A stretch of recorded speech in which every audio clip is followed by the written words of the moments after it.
na mbarikiwe na Bwana. Bwana sehemu yangu, rafiki yangu wewe, katika safari yangu natembea nawe. Bwana sehemu yangu, rafiki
Nasema ni asante Mungu mwenye neema na rehema zote. Nanyenyekea mbele ya madhabahu yako siku ya leo, nikiomba Mungu mwenye neema utujazie neema yako na rehema zako na nguvu zako katika jina la Yesu. Naomba Mfalme wa ajabu, tunaponenewa neno siku ya leo, tuomba Baba ukatunenee Mfalme. Tuomba mkono wako ukaa pamoja na mtumishi wako anapotunenea siku ya leo Jehova. Naomba utukubalie tutee masikio yetu ili tukaweze kusikia mapenzi yako Baba, nawe ukatusaidia kutumiza mapenzi yako Baba, katika jina la Yesu Kristo. Asante Bwana. tunakushukuru na ninakuinua katika jina la Yesu Kristo nimeomba na hata kuamini. Naomba tuchukue mikono yetu juu, tunapokaribisha wazia wetu, na hakika tutabarikiwa na Bwana. Mikono yetu juu, tuende ili tueleweshe, anatuamshie.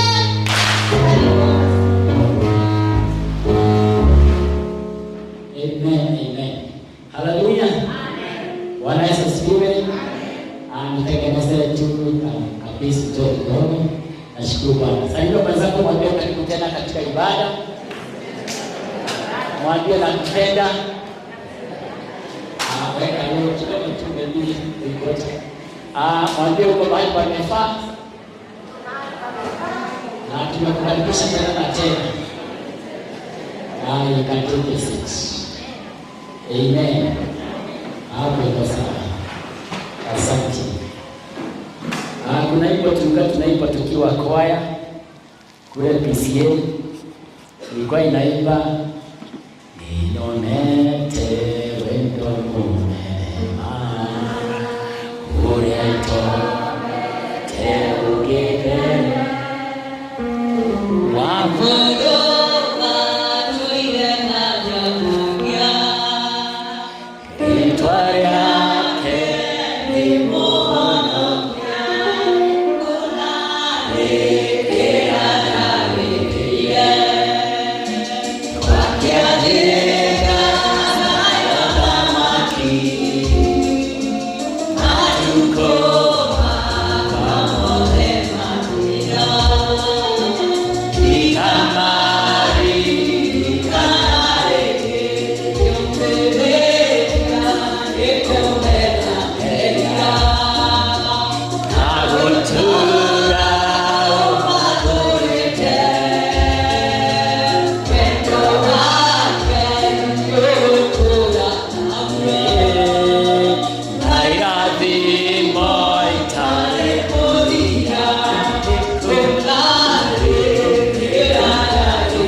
Abia mwenzako kuna nende na mwendo. Nende na mwendo. Mwambie niko na rafiki ambaye ananipenda. Alinitafuta. Amen. Kwani shega uko nayo lipo? Seriously. Kuja tupe na wewe. Patia mic. Najua shega ni amebarikiwa na sauti yako, niliambiwa nikitafuta kwa keyboard sipatikanaje. Kuja hapa.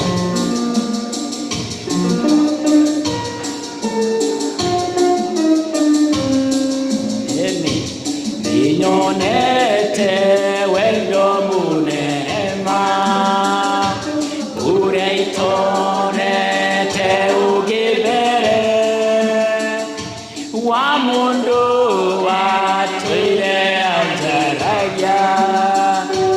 itware ake imuono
Kamari, Kanarege,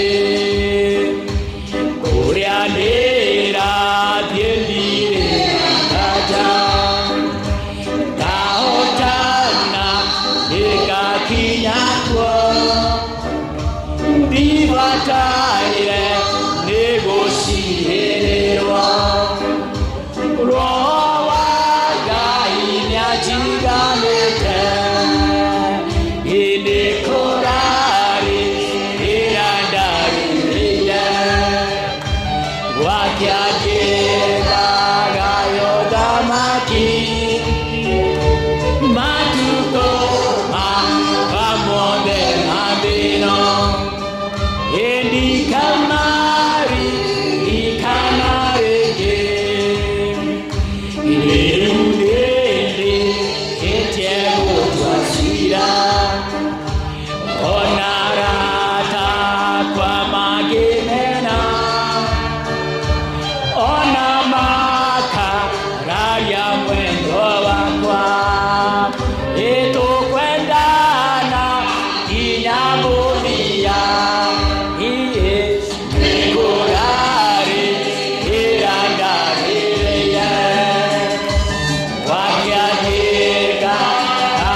Amen.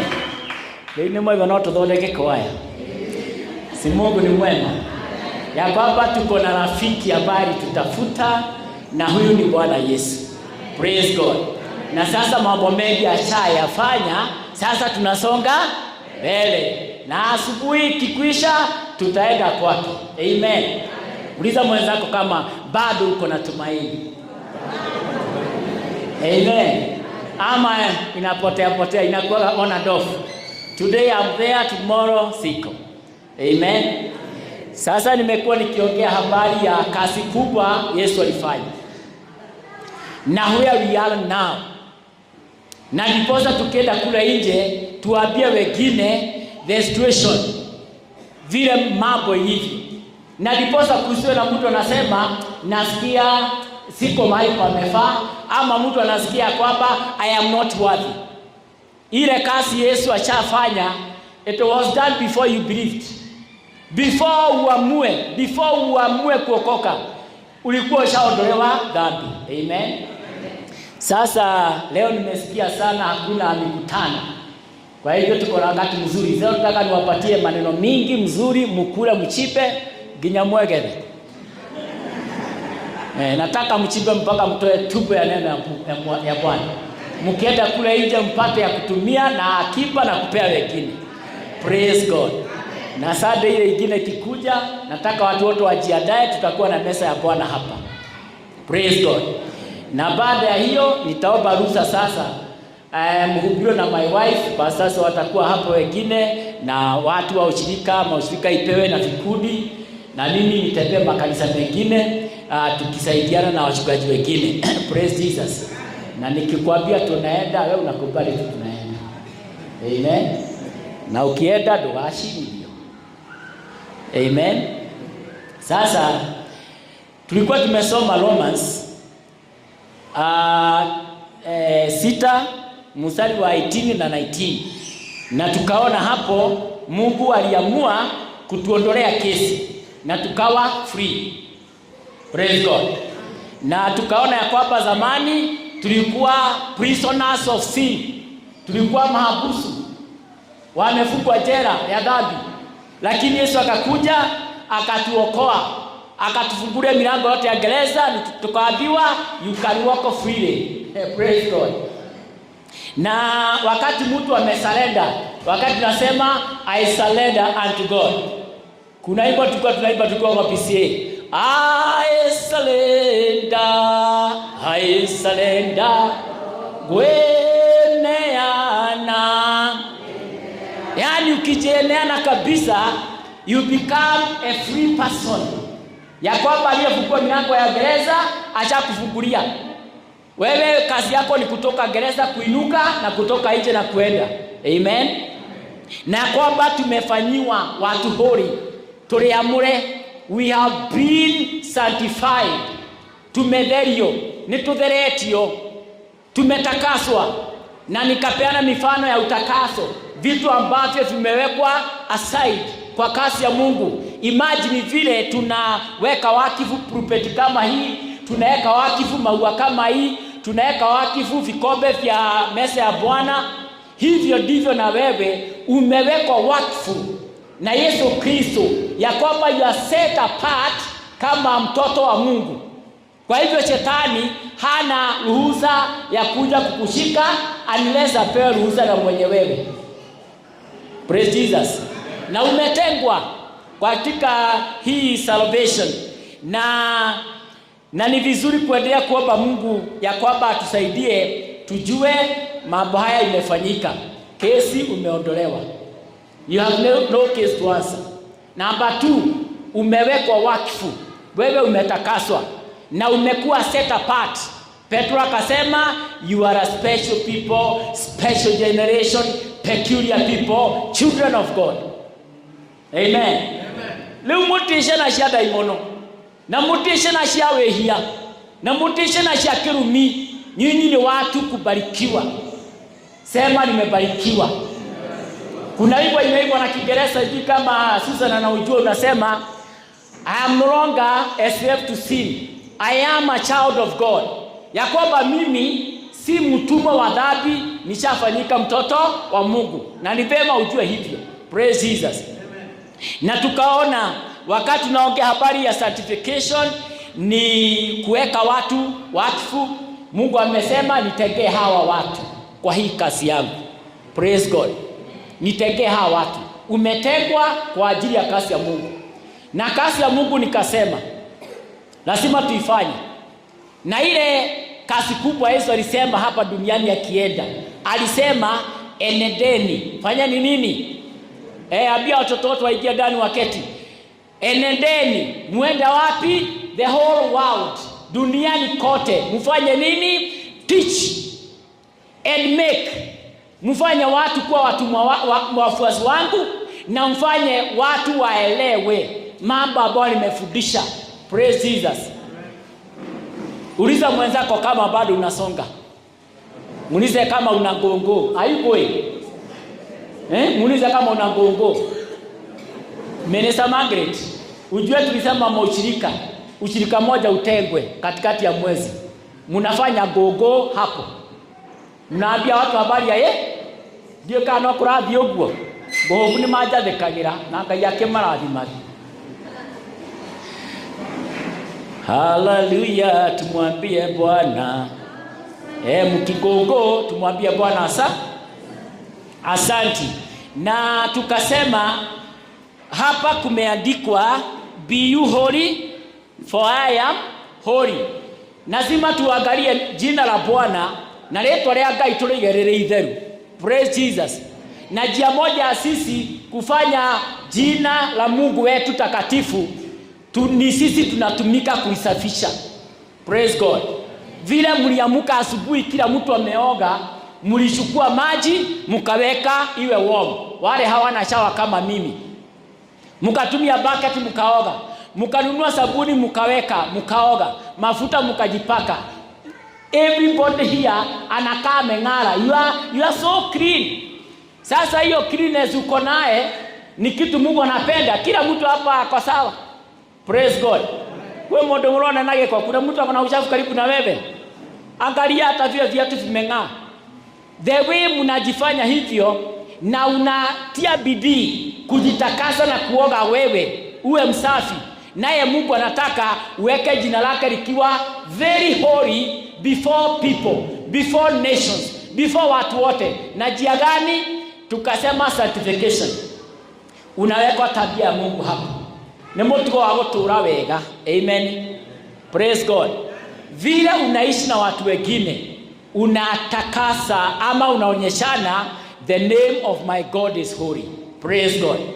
Vile unatumia mdomo wako, inaonyeshana you are preserving hili jina la Mungu, na Mungu anafurahia sana. Amen.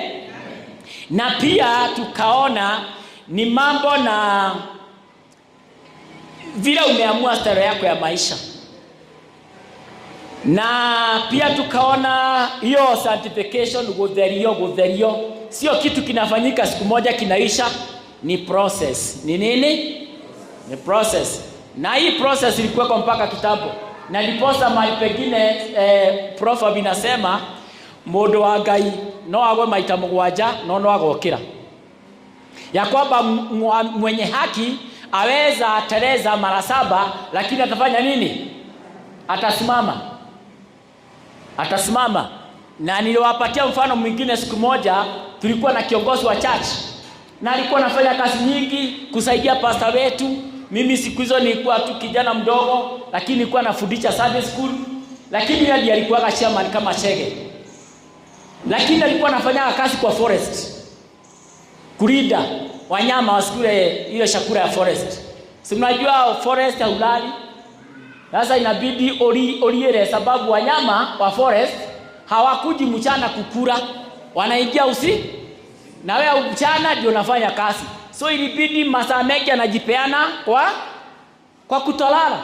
Na mimi nikitoka shule nimekutana yeye usiku akienda kwa shamba. Lakini nilikuwa naona kitu kama moto inakuja mbele yangu. Nikajua tu ni wafuta sigara ama kitu kama hicho. Kukutana hivi ni chairman wetu. Alikuwa na ile msokoto. Kuna misokoto ilikuwa nawekwa na wazee zamani. Tu kama siku bado wanaweka. Inakuwa ya kiraiko, lakini ilikuwa nawekwa hapa kama pencil. Kitu mrefu hivi. Sasa alikuwa na hiyo mrefu. Na mimi kumuona haya chairman Ngai yakumyo. Akasema sorry. Ngai yabosho, ndio Kenya wewe Kenya sasa. Hii mambo lazima tunafuta hii. Sababu kazi yetu usiku lazima hautalala. Sasa kama haina shida. Najua ni kama baba yangu. Lakini sikuenda kuambia pastor ati nilipata shamba na nafuta. Sikuenda kuhubiri na mkiona watu wengine sababu mambo na sanctification ni pole. Hata nyinyi mlikookoka, kuna siku umepata umefanya dhambi. Kuna siku umepata haukuomba. Kuna siku uliteleza. Hiyo haistahili uchukuliwe kiboko uongwe. Sanctification ni kama mtoto anajua kutembea, akianguka na mshika mkono, siku nyingine anakimbia, you encourage. Uliza mwenzako, una condemn ama una encourage? Praise Jesus. Gaine mwega. Kuna siku tumetangaza tukiwa watu watatu. Tulitangaza kufunga every Thursday. Na tulikuwa tunaanza hapo kitabu. Kwa hivyo Thursday ilikuwa ni siku yetu ya 3 kufungua. Na tulikuwa tunaombea mambo ya watu wengine. Naye mama moja ameshindwa na kufunga hizo siku sababu tumesonga sana, karibu miezi 5. Tukifanya hivyo every week. Naye amekula, lakini hajisemi ya kwamba please wacha nikuje maombi sababu nasikia nimelegea. Lakini aliamua aifanyie kwa siri. So tumeshikana mikono hapa tukiomba, mimi nasikia mtu anaenda chini na tumeshikana mikono. Sasa nikafikia ni nguvu ya Mungu inamsongesha chini. Sasa namshikilia, nikasikia ameanguka. Vile alianguka, na sasa ilikuwa ni time yangu naomba kwa item zile tumegawanya. Sasa vile naomba nasikia mtu ametapika, ametoa madharo na ugali. Sasa hatungeweza kumkejeli na kumwambia na unajifanya mnafiki. Tunafunga na nakula. Tukimwambia hivyo hataweza kuomba tena. Hasa ilibidi tumwambie take courage. Kama ulisokumwa na njaa ni kusema tu please allow me niendelee kukula, lakini tuko pamoja kimao. Sababu sanctification ni process. Praise God. Ni process. Praise Jesus. Sasa watu wakukachifu kwa kuachifu, na ndiposa akibishop siku moja amesema na kanisa CFF msisimame hapa kutagasa mtu. ati tumemfukuza kanisa, tumempeana kwa shetani. Do not judge that thou shall not be judged. Lakini saidia mtu kuamuka na kusonga. Angalieni vile Yesu alifanya. Petro alimkana kwa uso, sikujui. Na Yesu akaenda mpaka kusulubiwa. Lakini hapo baada ya kuachana Yesu, aliona Yesu ameenda kusulubiwa na kufa, lakini alikuwa na guiltiness.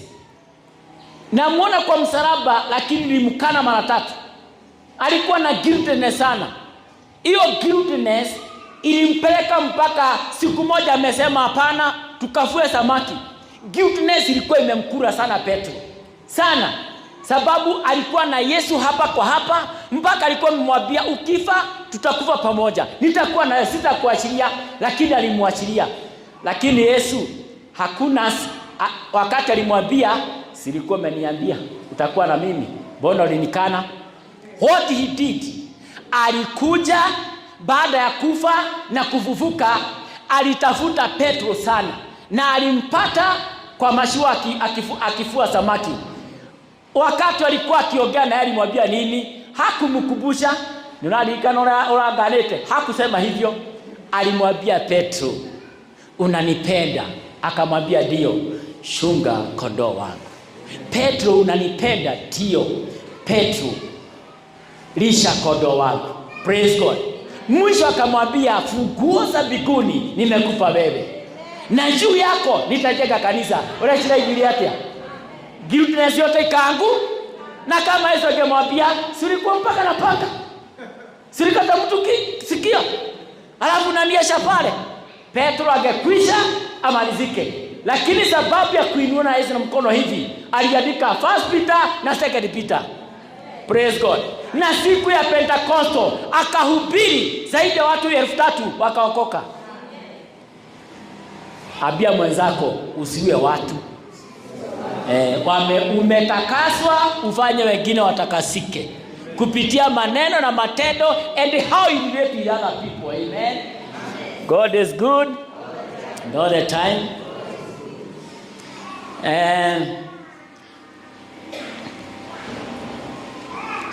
Sasa nataka niingie hapo pengine na pia tunaonyeshana Yesu wetu ni msafi mpaka mahali tunafanya kazi. Si nisema hivi?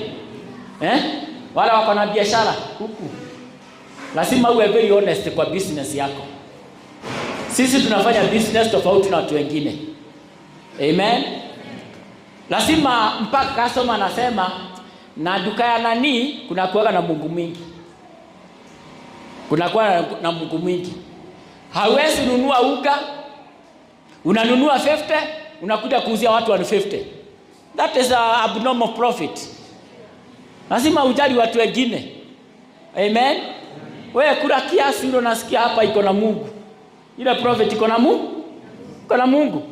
Hata brokers tafadhali, kueni na Mungu. Kama alikuwa broker na uko hapa na wewe unafanya kazi ya broker, onyeshana Mungu kwa brokerage yako. Hawezi broker getongoro na mimi nimetumia pesa yote, alafu unaenda kusema mnakununua shilingi 10 na wewe unaweza kuuza na 125. Onawe geria gothera. Kwa msafi kiasi.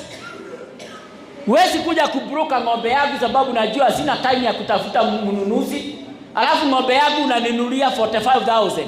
Lakini unaenda kuifanya na 145,000. Hapo kweli hapo unaonyesha jina la Mungu limetakasika? I don't think so. Lazima mpaka kwa business. Hallelujah. Charity wetu. Akiko kisomesha tutoto pale nursery, lazima mpaka tusikie kuna presence ya Mungu wapi? Lakini kushikala mtoto mapua hivi karibu urarue.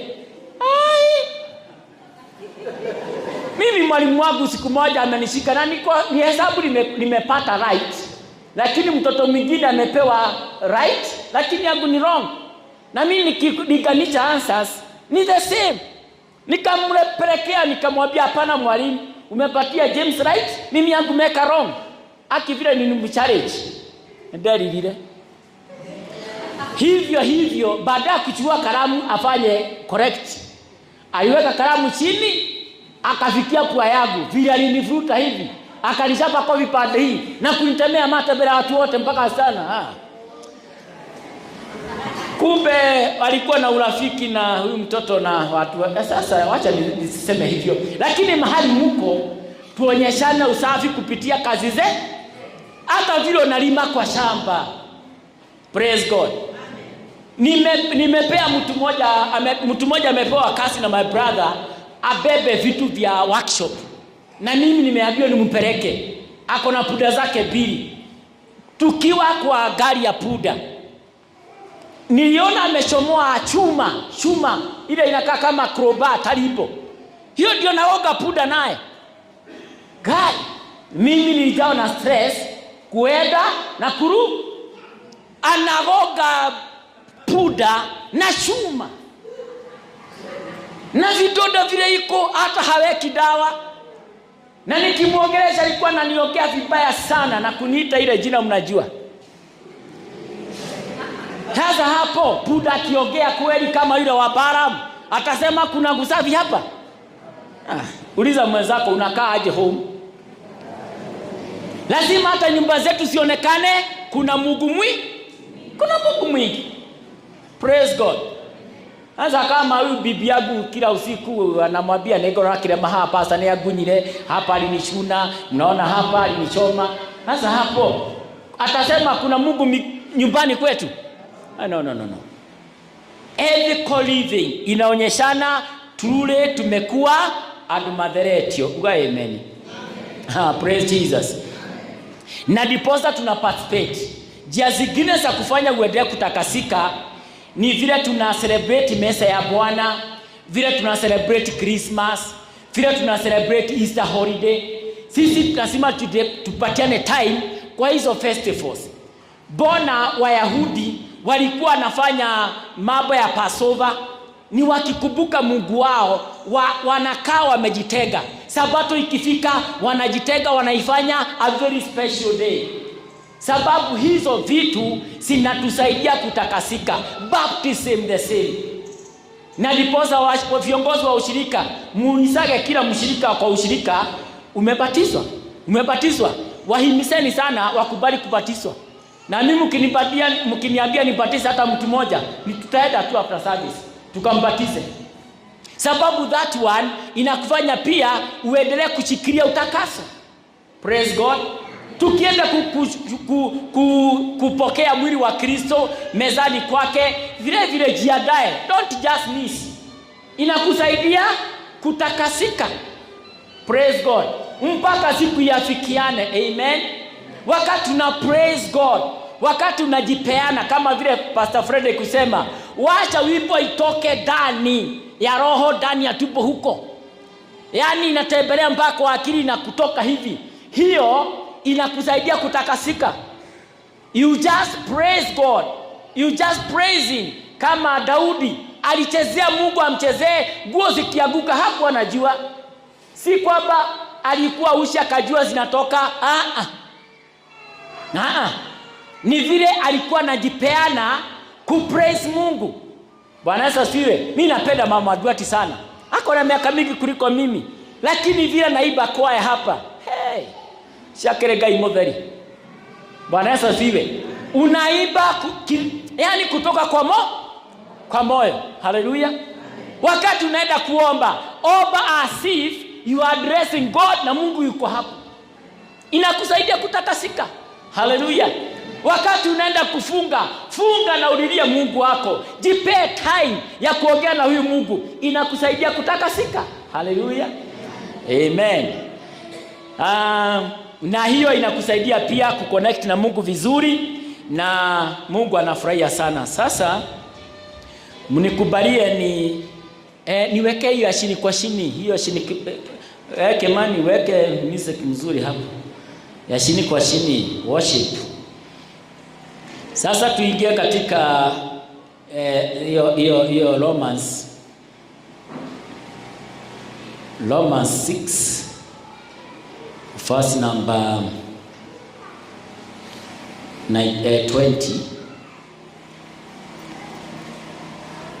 mpaka 23. Nisome kwa Kikuyu, inasema hivi. Niodore Romans 6. Sasa tuendelee hapa kumalizia 20 to 23.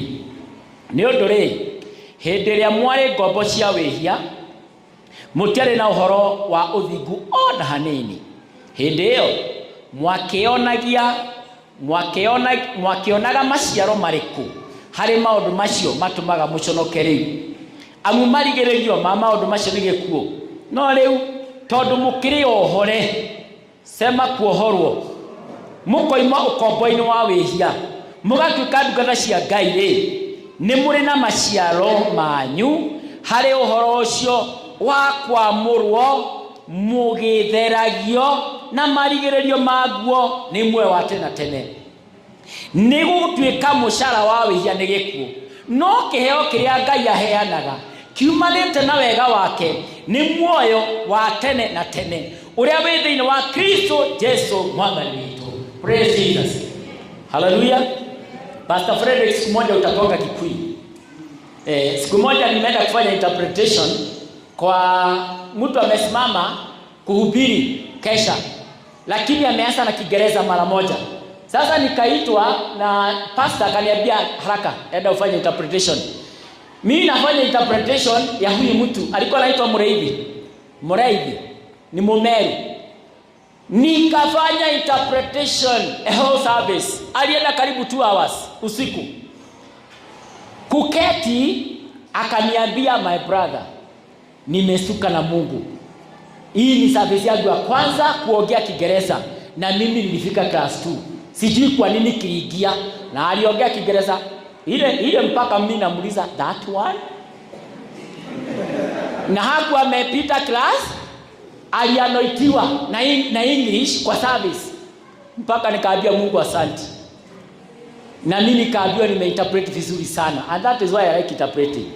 Hiyo ilikuwa miracle moja niliona kwa pulpit usiku. Mureithi alisema first time hajaongea Kiingereza, hajahubiri Kiingereza, hakuwa amesoma. Mungu aliamwanoiti hapo. Atapokea hiyo anointing ya Kikuyu in Jesus name. Amen. Bible inasema hapa, before Jesus died for us, we were slaves to sin. Na kila mtu alikuwa amefanya dhambi. Na nikasema sin kwa Greek inasema missing a mark. Sin ni kusema missing a mark. Yani kuna kitu umewekewa hapa kama target, ni kupatia mpira uonge hapa, but you just miss uonge hapa, umemiss. Sin ni kumiss kila Mungu amekuwekea. Yani umefanyika mtakaso, umewekwa uhuru, but you just miss kukaa kama mtu mwenye uhuru. Amen. Nataka muangalie hii picha. Muangalie watu munaangalia gai kipindi kinaitwa Jera-inĩ Citũ. Jera-inĩ katika Magereza. Watu wengi wangependa kutoka gerezani. Lakini ifanyike kuna mtu amekuja, amesema kesi zenu zote ziko kotini, zimetupiliwa, kama vile president anafanya presidential decree ya kwamba hawa wote kesi zao ziondolewe waende nyumba. From time to time ilikuwa inafanyika hivyo na Uhuru alikuwa ameifanya, lakini President Ruto maybe ataifanya this year ama sijui kama next year. Anaenda gereza fulani anasema kesi hizi zote situpwe, watu waende nyumbani. Watu wanaenda nyumbani.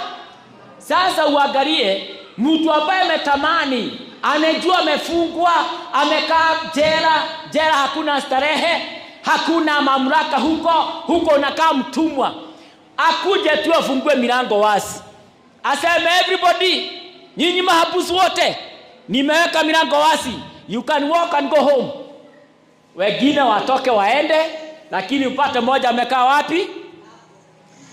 Ngothi kandigothi. Niende nisiende. Na nikienda kwetu na nilikuwa nimeua mtu, waniue. Na sina kazi, nitakula wapi? Akae wapi? Wewe ambao ulifungua milango utasema nini? Umeweka milango wazi lakini wengine wametoka, mwingine amebaki wapi? Utasema aje juu ya huyu amebaki? Haelewi ile uhuru umempatia. Haelewi ukishasema aondoke bado unampagia ukubele. Wale watu wanapewa ruhusa ama wanapewa hiyo presidential declaration hapa Kenya. Ukitolewa hivi, hauwezi kamatiwa hapo nje tena. You have to be given time. Uende uishi maisha ukiwa na uhuru. Praise God. Bwana Yesu asifiwe. Sasa hivyo ndivyo Yesu alisema. Alafu anasema ya kwamba mambo haya tulikuwa tunafanya yalikuwa yanaleta aibu. Una feel guilty. Una feel? Nakaide mwele. Jambo lolote ambalo unaweza fanya usikie uko guilty, ujue ni kitu inaanza kuamka ya mapema ya zamani. Hiyo mambo inaleta shame, sio mambo ya kufanywa na Mkristo. Ukisikia kuna kitu unafanya na uko guilty, leave it. Wachana hiyo. Praise God. Ni kitu kilikufa, kinataka kuamu. I'll show you. Na masaa imekwisha. Bible inasema hivi, wakati Yesu ametuokoa, sasa tunaleta matunda matakatifu kwa Mungu wetu. Amen. Ya kwamba zamani tulikuwa na matendo ambayo inaleta aibu. Ukifanya kitu, aibu inachomoka hapo. Ukinena kitu, aibu inakufuata. Kikijulikana, aibu inakufuata. Hiyo mambo si ya Mungu. Lakini sasa vile tumewekwa uhuru, we must bear the fruits of righteousness. Na Yesu akasema, wendo wakwa ni riri, ni muciare muno, maciaro maya makenagia Ngai witũ. Bwana Yesu asifiwe. Sasa kazi tumeashiwa hapa ni kuzaa mazao ya haki. Amen. Ya kwamba kama una kikapu chako hapa, tukikiangalia tukague, matendo ya haki umeweka hapo. Praise Jesus. Ya kwamba ile mambo unafanya, unasema, unatenda ni mambo ya haki. Ni mambo ambayo Mungu anasema mimi matunda hii naipenda. Si mnajua mtu naitwa Mukoyo, the fig tree. Yesu alikuwa hungry, akaenda kwa hiyo mti kutafuta matunda. Alipokosa, what happened? Ulilaaniwa. Na kama ungepatikana matunda, si ungebarikiwa? The same, hiyo fig tree huwa inasimamia Mkristo ambaye amenyeshewa na mvua ya mbinguni, ambaye amepewa freedom, ambaye ametakasiwa na damu ya Yesu, ambaye Yesu ameondoa kesi yake ya dhambi, ambaye ana declare huyu ni mtoto wangu. Sasa naye baba wetu anapenda kutafuta matunda pale. Si mnajua matunda? Matunda ya Roho Mtakatifu, kupenda watu wengine, kusameheana, kufanya kazi kwa mikono, creating peace, kupeleka amani kwa kila mmoja. Praise Jesus. Na kumutikana kehitithia ndojira. Uga amen. Kuonyesha na njia ya kweli. Sasa ni vizuri from time to time ufanyage self evaluation. Basket yangu imejaa nini? Kuna matunda hapa Yesu anaweza kula nibarikiwe. Kuna kitu kizuri kinatoka ndani yangu. Amen. Eni. Na kuna wimbo nilikuwa nimesema tujaribu kutafuta uragia ngoro yako ithorokaga ki, moyo wako unashemka nini? Verse 22 inasema mugitheragio no riu tondu mukire ohore ukombo-ini wa wiya mugatuika ndungata cia Ngai ni muri na maciaro manyu hari uhoro ucio wa kwamuro mugitheragio. Mugitheragio ni kusema ni continuous, si kitu ya siku moja, ni continuous, pole mpaka siku ile Yohana inasema muthenya uria kaguranĩrio tukahanana na Yesu. Siku ile tafunuliwa tutafanana na yeye. Praise God. Hiyo ndio itakuwa climax, wakati tutakuwa kama Yesu. But for now tunajaribu, lakini tukijua tumepewa nguvu na mamlaka hiyo, we need kuendelea kutia bidii kutafuta matunda mema na kuweka wapi?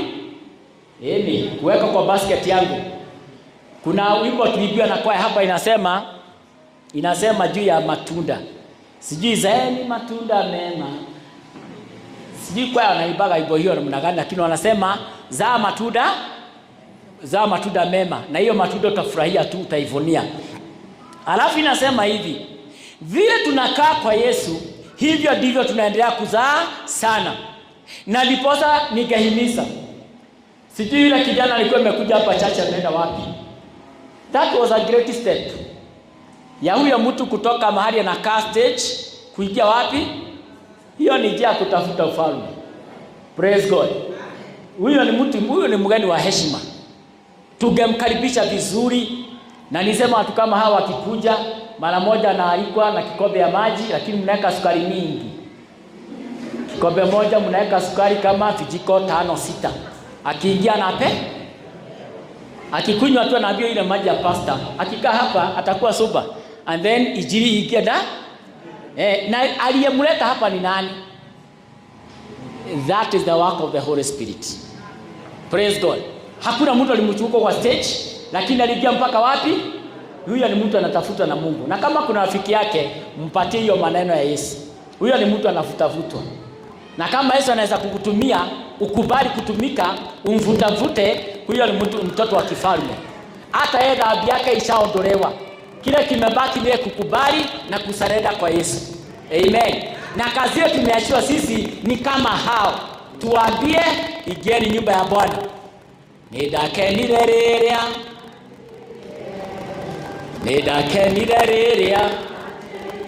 niĩ ndakenire rĩrĩa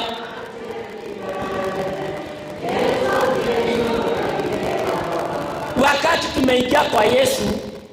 Hatuingii kuwa very idle. Tunakuja kwa Yesu tukue. We grow every time. Tunakuwa kila wakati. Na ni vyema hata utamani kukua kila wakati. Na kukua kwako ni wakati umekuwa, na mtu akiwa mashua anakuwa na msaada wake na wa watu wengine. Amen. Kwa Yesu alisema ni upendo gani mkubwa isipokuwa huu, I lay my life for others. Na wewe pia kama tutafanana na Yesu, you lay your life for other people. Mwaba ni arogosha. Itakuwaje kama kuna mtu mmoja atajitolea aseme leo nitapeana my 1 hour, nikute so and so, ni mu-encourage, ingia kwa Yesu, dumu kwa Yesu. Itakuwa namna gani? Sitakuwa mzuri? Angalieni Yesu. Wanafunzi wote wameenda kutafuta chakula. Yeye amebaki ameketi kwa kisima. Mama amekuja hapo mwenye aibu. Yesu ameanza kumhubiria ule mama Msamaria.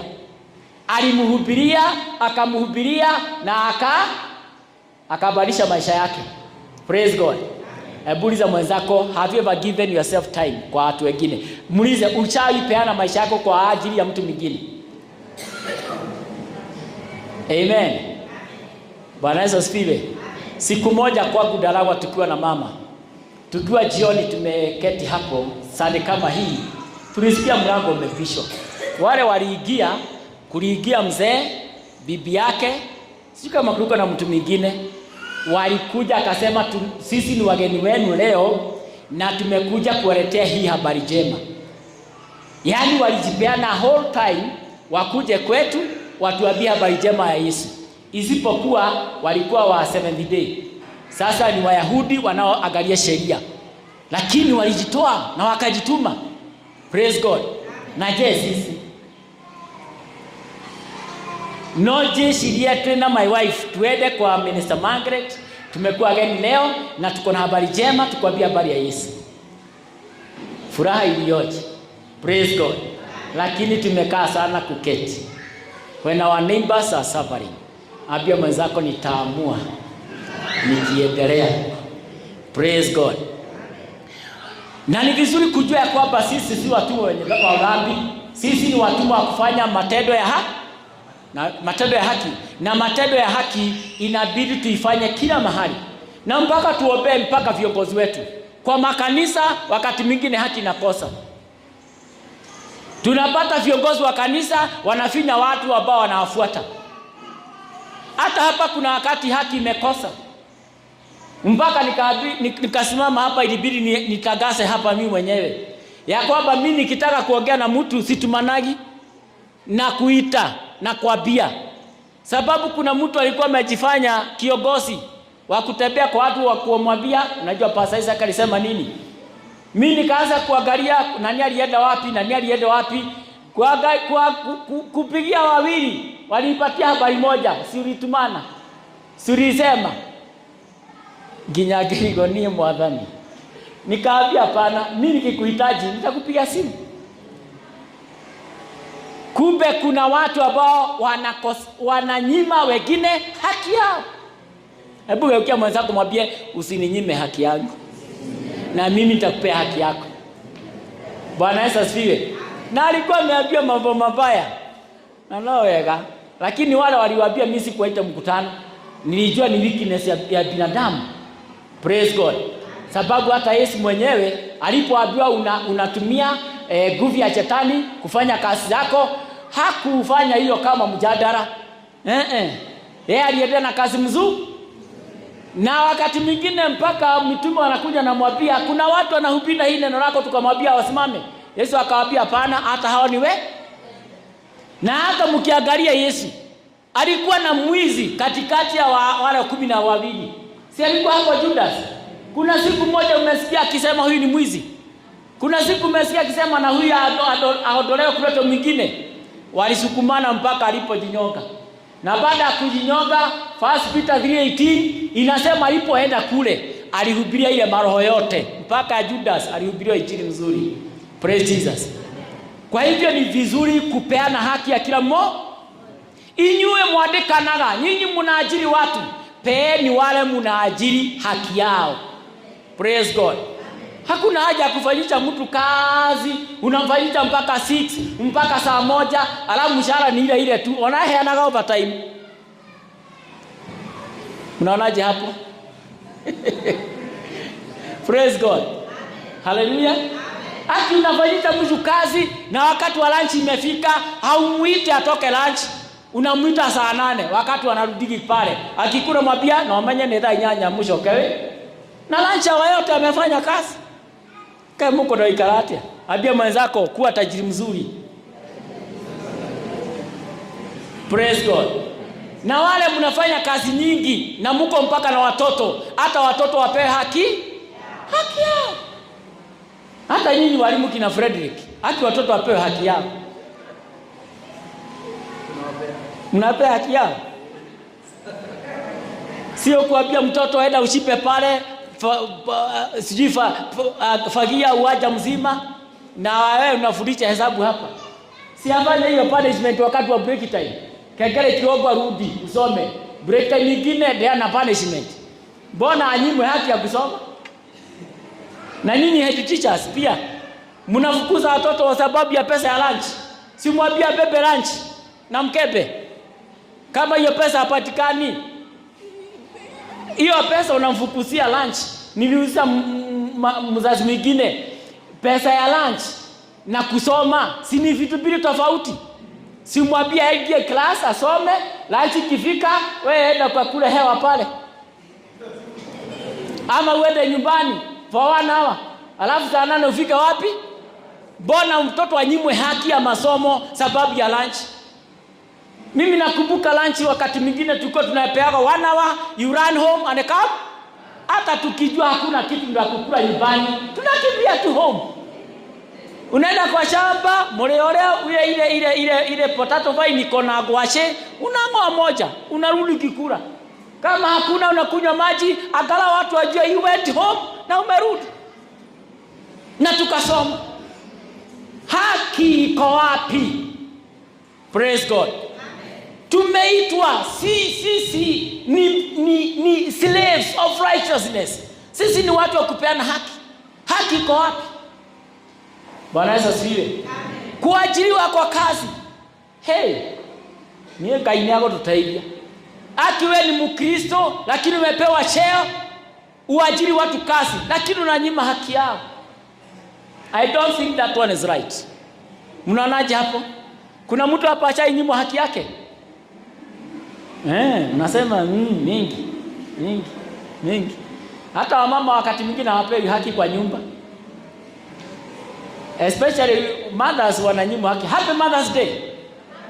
Akipokeeni haki yenu katika jina la Yesu. Mkiongea mnasikizwa. Na pia nyinyi mpatie wazee haki yao. Amen. Ndeta na kia family sadi. Sasa tukiendelea kupatiana haki, agalao tunaendelea kutakasika. Amen. Na wakati tunapeana haki na wakati tunafanya matendo ya haki, tunaendelea kufanana na Yesu. Tunaendelea kufanana na nani? na Yesu. Tunaenda kufanana na Yesu. Angalia ni mfano mzuri Yesu alipeana wa fruits of righteousness. Mama alipatwa kwenye uzinzi. Yesu akapatikana pale. Kila mtu alikuwa amebeba mawe. Yesu alisema nini? Yeyote ambaye hajawahi fanya awe wa kwanza kufanya nini? Lakini watu wote, praise God. Watu wamekandamizwa haki zao. Kuna mfano mmoja uliniuma sana. Sijui kama niliwaambia hapa church. Mara yangu ya kwanza kuona hii sabuni ya kutengenezwa na kibuyu, niliona Weomererie na kijana mmoja, lakini alikuwa mkubwa kuliko mimi kwa miaka. Nikamuuliza, na hii unatengenezea wapi? Mimi nilikuwa nimesoma ile ya kevade ya dhavuni kwa shule. Akaniambia hii ni course nipata. Nikamuuliza ulipata wapi? King'ong'o prison. Kemoria wewe, ushaienda King'ong'o? Akaniambia ndio, Wairago nilienda King'ong'o miaka 10. Nikamuuliza kwani ulikuwa umefanya kosa gani? Akaniambia sio kosa. Gari ziligoma Nyahururu. Vile matatu zilikuwa zinagoma, time ilikuwa imeenda, ilikuwa karibu saa 1 inaelekea. Hakuna magari na hapo na pesa ya lodging. Akaamua kukuja mguu Weomererie. Lakini vile alifika Manguo, giza ni nyingi, akasikia tu, akakubuka. Alikuwa na 2 friends huko Manguo. Mnajua Manguo inakaa kama slums siku za zamani. Sasa akaenda kutafuta, mnajua so and so, mpaka wakakamata. Wakaulizana siku mingi umeishi wapi? Wakarezana, akasema please nipatieni mahali naweza lala. Nimechoka sana. The whole day alikuwa amesumbuka. Vile aliingia kwa hiyo nyumba, walipika ugali, wakala. Si ugali ni mzito. Alilala ile usingizi ya 444. Mtu ameshiba na alikuwa amechoka sana. Vile walilala kwa kitanda moja, kumbe hawa wawili waligeuka Manguo ni wakora. Walikuwa natafutwa sana na polisi. Sasa kumekujwa saa 8 usiku. Hawa walifungua dirisha, wakaenda wote wawili, wakaacha nani? Vile polisi walisunguka milango na madirisha, aliona amemulikwa na matoshi, aliamushwa na rugu. Mnajua karugu ingine polisi walikuwa na beba, kalikuwa kanaitwa washa maneno. Hiyo ndio ilimwamsha. Vile aliangalia hivi ni kama kichwa kimeharibika. Anashindwa watu wako wapi? Hawa ni nani? Hapo na hapo alikuwa anaambiwa leta magaidi. Hiyo ndio ilimpeleka mpaka King'ong'o prison. Vile alitetea kwa judge pale na Nyahururu court, alikuwa anaambiwa hizo story hatutaki, tuletea watu hao wawili, then you go home. Sasa anajaribu kusema mgomo wapi? Ulienda huko namna gani? Si marafiki ulikuwa umekujia vitu za kuibiwa. Hapo ndivyo alifungwa. Hiyo ni kugandamizwa na kunyimwa haki. Hakuna mtu angesimama amtetee. Ama polisi wafanye upelelezi. Unajua wako na knowledge ya kujua. Na wale askari mko hapa, mtafutage haki nzuri. Si hapa tuna askari. Haki ya watu muilinde. Hii itaonyeshana unamheshimu Mungu. Amen. God is good. Sasa matendo ya dhambi inaleta aibu na kifo, lakini matunda ya utakatifu inakutakasa, na tunaambiwa mwisho wake ni uzima wa milele. Niwasomee mistari michache tu hapo, alafu tuombe. Chapter number 7. Aterere ari aithe witu. Ni ngari mungirirwo ni horo wa watho. Amune kwaria ndiraria na andu aria moe maundu maguo ri. Ati watho wathaga mundu o hindi ria yothe akoragwo ari muoyo. Akapeana example akasema hapa, hadithi tawasomea hapa hii ya Paulo, anasema amumotumia wothe, Romans 7 verse 2 niko hapo. Uria wena murumeri aikaraga mohanetio na muthuri we ni watho o hindi ria muthuri ucio e muoyo. No riri muthuri angikorwo ni akua ri, mutumia ucio ni atigithukanaga na watho ucio uramuhithanite na muthuri we. Tondu ucio ri angituika wa mundu murume ungi, hindi yo muthuri we e muoyo, mutumia ucio no atuo mutharia. No riri muthuriwe angikorwo ni akuite ri, hindi iyo arikaraga ta ohoretwo hari watho. Ona angihikio ni mundu ungi ri, mutumia ucio ndangituika mutharia. For inasema uguo na inyuĩ ariũ awa ri, ni mwatumirwo mutuike akuo hari uhoro wa watho na njira ya gukua kwa mwĩrĩ wa Kristo, nigetha mucoke mutuike a mundu ungi, na niwe Jesu, owe uria wariukire akima kuri aria akuo, niguo tuciaragire Ngai maciaro. Bwana Yesu asifiwe. Angalia ni hadithi tumepewa mzuri na Paulo. Anasema before tuokolewe, before Yesu kufa, ni kama sisi wote tulikuwa wanawake tumeolewa na mtu mmoja anaitwa dhambi, na mwenye dhambi Shetani. Ni kama sisi wote tulikuwa mabibi ya Shetani, mabibi ya dhambi. Tulikuwa tunazaa kifo, tunazaa mambo ya aibu siku zote. Mpaka Mungu akaangalia akasema, how can I carry out this divorce? Hii divorce itaibeba namna gani? Anasema hapo, bibi akiwa ameolewa anafungwa na sheria ya bwana yake. Lakini bwana akiondoka, huyo bibi aolewa na mtu mwingine, hawezi hesabiwa kama mzinzi, anahesabiwa kama mtoto bibi ya haki. Sasa anasema hapa, hivyo ndivyo tulivyokuwa. Sasa muangalie, Yesu alifanya kazi kubwa ya kuua kitu kilichokuwa kimetukamata. Alikiua. Baada ya kukiua, akatuangalia sisi wote, akatuoa. Sasa tuko chini ya Yesu. Sasa hatuwezi kuambiwa hapana, ama Shetani asimama aseme you still belong to me, ama dhambi isimame iseme nyinyi ni wangu. Sasa tumemaliziwa na sisi tuko chini ya mamlaka ya Yesu. Vile niwaonyesha picha hapa ya landlord mbaya na landlord mzuri. This is what has happened. Na kama tunaweza jua hii, kila mtu asidanganyike ya kwamba anatawaliwa na dhambi.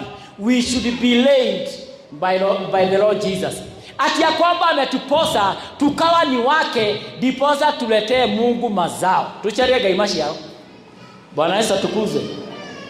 Na Paulo amesema sasa ni kama tuko chini ya mume mmoja ambaye anatutawala kwa haki na utakatifu.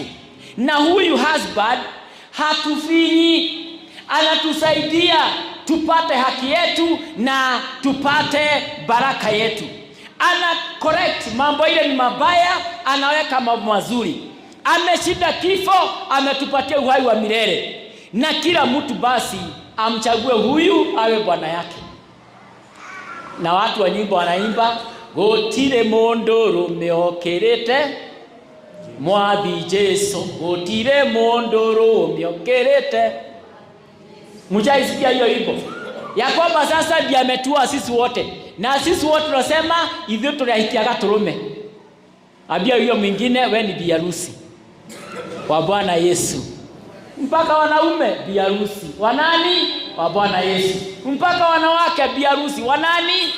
Mpaka watoto biharusi wanani? Amen. Sasa kazi ni kwetu. Are we going to submit? Tutajipeana kwa huyu mume wetu Bwana Yesu. Kama ukaangalia habari ya nyumba, bibi ambaye wanapendana mume wake, kila kitu wanajadiliana, wanakuaga kitu moja, wanaogeaga kitu moja. The same. Kama kuna kitu nataka kufanya, ogeaga na Yesu kila wakati. Amen. 1 John 3:18 inasema, Shetani amekuwa mwenye dhambi kila siku, but for this reason Jesus was manifested to destroy all the works of the devil. Ya kwamba kwa ajili hii Yesu alionyeshanwa aharibu kazi yote ya Shetani. Utira atigarire mwathani arogosha. Na tukienda kule nje na tuambie watu you are free. Umewekwa huru. Sasa kazi yako ni kukubali aliyekuweka huru. Tembeni na Yesu. Tembeni na yeye. Muamini, mfanye rafiki wa karibu. Can we rise up on our feet? Tunaweza simama na miguu yetu tupate kumwambia Yesu asante. Kazi nyingi ametufanyia. Na ni vizuri ulize mwenzako, muulize tu kama hiyo kazi yote Yesu amekufanyia, ni jambo gani unaweza mfanyia basi. kumwambia asante. Ungemenya niguo wikitwo ri ni ati ungemwikira. Kuna hivyo inaimbagwa guguthukira kingai. Ni nini naweza kupea nikuonyeshe I appreciate. Niki guguthukira Ngai wako. Bwana Yesu asifiwe. Hiyo kazi yote tumefanyiwa. Na kama tumefanyiwa itabidi sisi wote tuseme we follow Jesus na hakuna mwingine nitatumikia, ni yeye tutatumikia. Amen. Wote basi kujeni hapa tupate kumwabudu Bwana. Na hii wimbo inasema nasema asanti. Nasema asante. Nataka hiyo wimbo tuimbie hapa, baadaye hapa juu tupate kumwabudu Bwana, tumwambie Bwana tunasema asanti in the name of Jesus. Inasema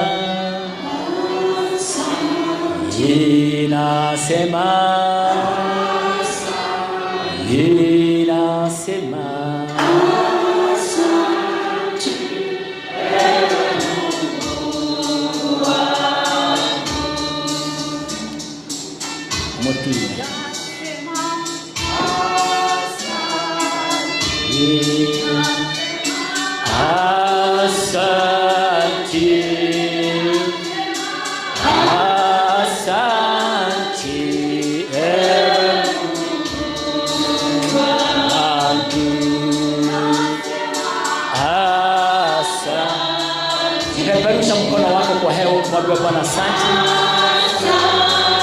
Papasa Bwana ukimwambia asante. Asante ewe Mungu wangu.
umeniweka huru.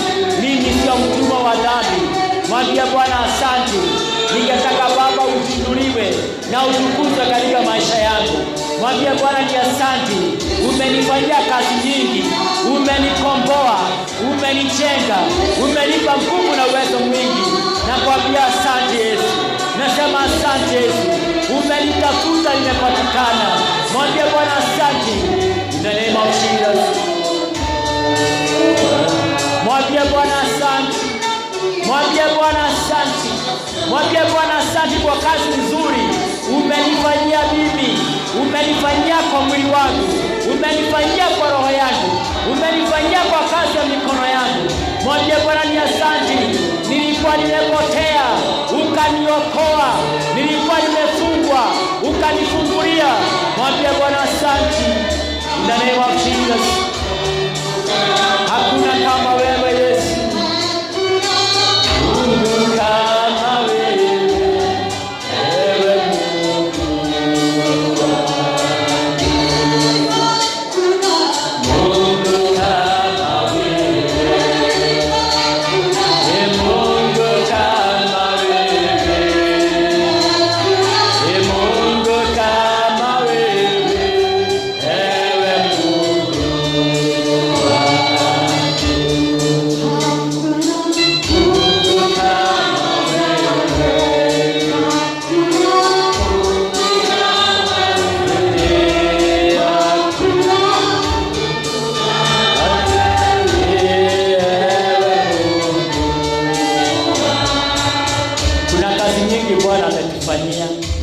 Kuna kazi Mungu amekufanyia kwa ajili yako. Mahali umewekwa ni Mungu aliona ufai uwe hapo. Wewe unafanya biashara, Mungu aliona ni vyema ufanye hiyo biashara. Wewe umeajiriwa na serikali, Mungu aliona uwekwe hapo. Wewe ambao ni baba wa watu, Mungu alifanya uwe baba wa watoto. Wewe umeonekana kama ni mama wa watu, Mungu amekufanya tu hivyo. Wewe unafanya kazi ya kulima, Mungu alikuweka tu hivyo. Kuna kazi nyingi umefanyiwa. Kuna ukombozi ushapewa. Umefanyika mtakaso, umepewa utakatifu, umepewa haki, umepewa mambo mengi. Milango ya gereza imefunguliwa, ukapata kutembea ukiwa na uhuru. Mwambie Bwana asante kwa kazi nyingi umenifanyia. Mwambie Baba nakushukuru kwa maana uliniona na ukanitenda. Najipeana kwako. Nimejua Bwana umekuwa Bwana yangu. Nitajipeana kwako. Uwe Bwana yangu ukanitawale. Take control of my life. Chukua usukani. Control everything. Occupy every part of me. Mwambie Roho wa Bwana, pata kutawala ndani yangu. Pata kutawala na mawazo yangu. Tawala na mali yangu. Tawala kila kitu katika maisha yangu. I surrender unto you. Najipeana kwako katika jina la Yesu. Wewe Bwana unanifaa. Wewe hautanifinya, hautanidhulumu. Wewe ni mwenye haki. Najipeana kwako. I give my life unto you. Mimi Bwana nitawale. Tawala kila kitu maisha yangu. In the name of Jesus. Tawala maisha yangu Bwana, tawala. Tawala maisha,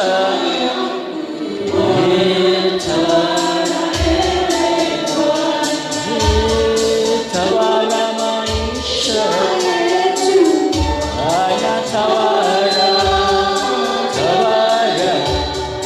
tawala maisha,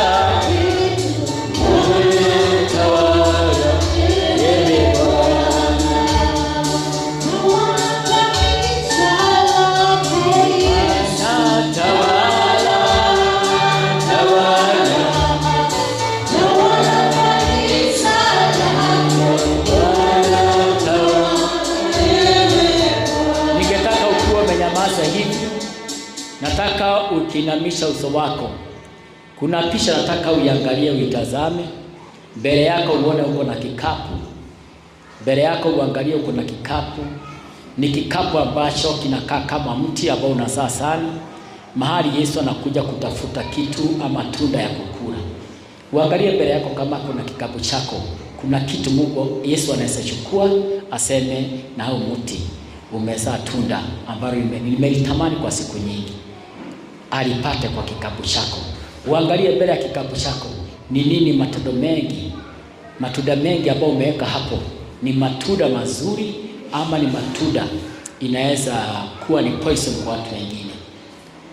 Ukiona kuna kitu kibaya hapo, umwambie Bwana niwezeshe kutoa hiki nitupe. Na kama kuna kitu kizuri na kiko mbali na wewe, mwambie Bwana nisaidie kuchukua kile niweke hapa. Kama kuna chukizo, kama kuna hasira, mwambie Bwana kwa kikapu changu natoa hasira. Natoa hii udhaifu. Natoa hii ambalo hauipendi. Bwana unisaidie. Mimi peke yangu siwezi, lakini ukiwa na mimi utaniwezesha. Kazi yangu Bwana iwe ni ya kuleta mazao mazuri inayomzalia Mungu Baba matunda ambayo anayapenda. Matunda ile ambao watu wenu nyumbani wanakula. Wale wanakula katika mji ambao unaishi. Mahali na marafiki ni nini chako kizuri wanaweza furahia. Kama hakuna, mwambie Baba niongezee. Na kama iko, mwambie Baba nataka kikapu changu kijae matendo mazuri, matunda mazuri.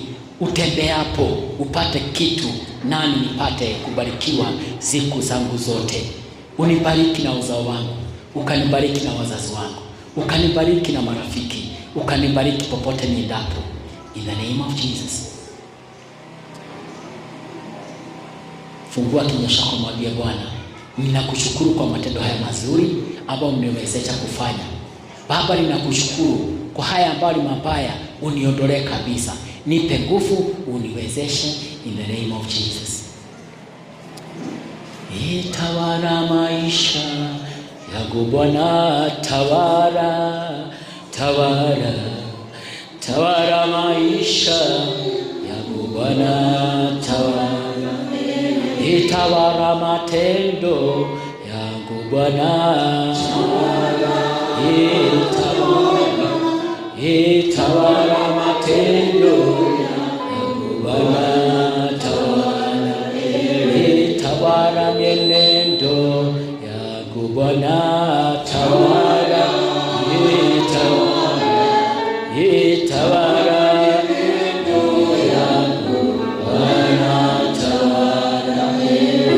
tawala na roho yangu Bwana,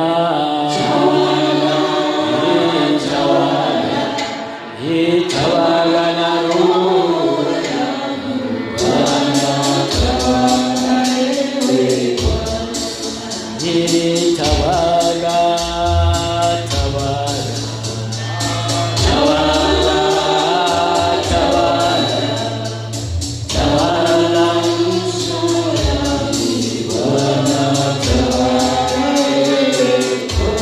Inua mkono wako wa kulia nikuombee baraka. Baba, katika jina la Yesu, hakika umetufungua na milango ya magereza ushaiweka wazi. Tunaomba Baba, kama kuna watu bado wamebaki pale gerezani na wakapete nguvu ya kuinuka na kutembea. Baba, ninaombea wote ambao wamezaa mazao matunda na matunda mazuri. Naomba Baba uongezee nguvu maradufu ya kutenda zaidi katika jina la Yesu. Na kama kuna mtu Baba bado ana struggle na kutenda matendo mazuri, naomba Bwana ukapatie nguvu ya kuachana na mabaya akaendelea kutenda mazuri. Maana hiyo nguvu ya kutenda mazuri ndio umeweka kwa kila mmoja wetu. Naomba Baba ule utakaso umetufanya na kila mmoja aendelee Baba kung'aa kwa huo utakaso mahali pote endapo, katika nyumbani, katika jamii, katika kazini, katika biasharani, mahali watu wanafanya kazi, mahali watu wanafanya vibarua. Baba, ninaomba utakaso huo ukaonekane, ukang'are kama taa, utukufu na sifa zote zikakurudie katika jina la Yesu. Yesu, ninaomba kama kuna mmoja wetu ambaye amegonjeka katika nyumba hii, na nena uponyaji katika jina la Yesu. Kama kuna mtu anabisha milango na haijafunguliwa, naomba ikafunguke katika jina la Yesu. Naomba Baba, kama kuna mtu mmoja amekataliwa mahali na inabidi apate kibali, waacha na kukataliwa kuanguke na kibali kipatikane leo katika jina la Yesu. Baba, ninaomba yote anatafuta na apate in the name of Jesus. Na wote ambao wamewekewa mashitaka na shetani tunayanguza katika jina la Yesu. Baba, na kila mmoja akasimame kwa ushujaa na busara nyingi ya kwamba ni mtoto wa kifalme asiyekuwa na shida yote, maana shida zake zote Yesu ushazibeba katika jina la Yesu. Naombea wale wote tulikuwa na safari, Yesu kapatie neema ya safari, waendapo warudipo wapate kubarikiwa. Hukumu zote za kifo tunaziangusha katika jina la Yesu, in the name of Jesus. Maana yeye ni Bwana mwema. This is our prayer in Jesus' name. And now may the grace and the love of God and the fellowship of the Holy Spirit be with us now and forevermore. Amen. Barikiwe Mungu wa neema awaneemeshe amani ya Kristo iwe nanyi leo na hata milele. In Jesus' name.